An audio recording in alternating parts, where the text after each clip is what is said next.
America இன்னும் எங்ககிட்ட வர்த்தகம் செய்யுது. இந்தியா மீதான வரி எல்லாம் நாடகம். புதின் டாக்கு. ரஷ்ய கச்சா எண்ணெய் வாங்குவதாக இந்தியா மீது அமெரிக்கா அதிக வரி விதித்துள்ளது. இதற்கிடையே இந்தியாவுக்கு ஆதரவாக வந்துள்ள ரஷ்ய அதிபர் புட்டின் அமெரிக்காவுக்கும் ட்ரம்ப் நிர்வாகத்திற்கும் கடும் கண்டனம் தெரிவித்துள்ளார். இந்த கூடுதல் வரி அமெரிக்காவுக்கே பாதகமாக அமையும் என குறிப்பிட்ட அவர், அமெரிக்கா கூட ரஷ்யாவிடமிருந்து தொடர்ந்து சில பொருட்களை வாங்கி வருவதாக குறிப்பிட்டார்.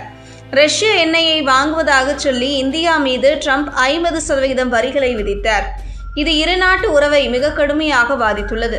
ஏற்கனவே ட்ரம்பின் இந்த நடவடிக்கையை இந்தியா விமர்சித்துள்ளது. இதற்கிடையே இந்தியாவுக்கு ஆதரவாக ரஷ்ய அதிபர் புட்டின் குரல் கொடுத்துள்ளார்.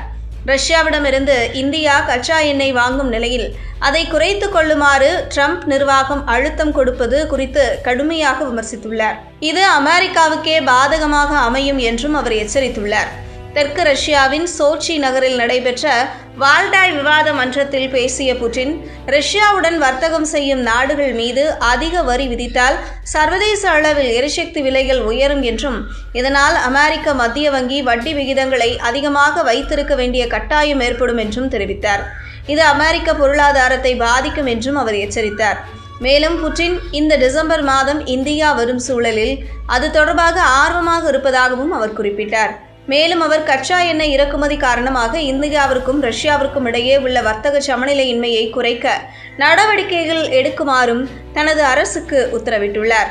மேலும் அவர் பேசுகையில், இந்தியாவுடன் நமக்கு ஒருபோதும் எந்த பிரச்சனையும் இருந்ததில்லை, ஒருபோதும் பிரச்சனை இருந்ததே இல்லை.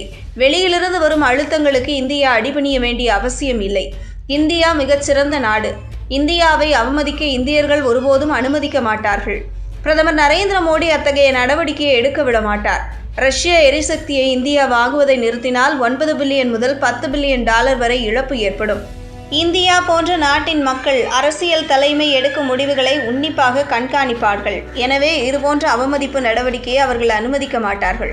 பிரதமர் மோடியை எனக்கு தெரியும். அவர் ஒருபோதும் இத்தகைய நடவடிக்கைகளை எடுக்க மாட்டார். மேலும் அமெரிக்காவின் வரிகள் பயனற்றதாகவே முடியும்.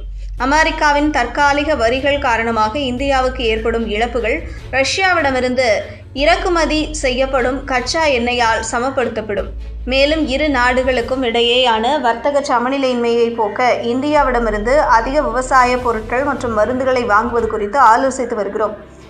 ரஷ்யா கச்சா எண்ணெயை வாங்க வேண்டாம் என இந்தியாவுக்கு அமெரிக்கா பிரஷர் போடுகிறது.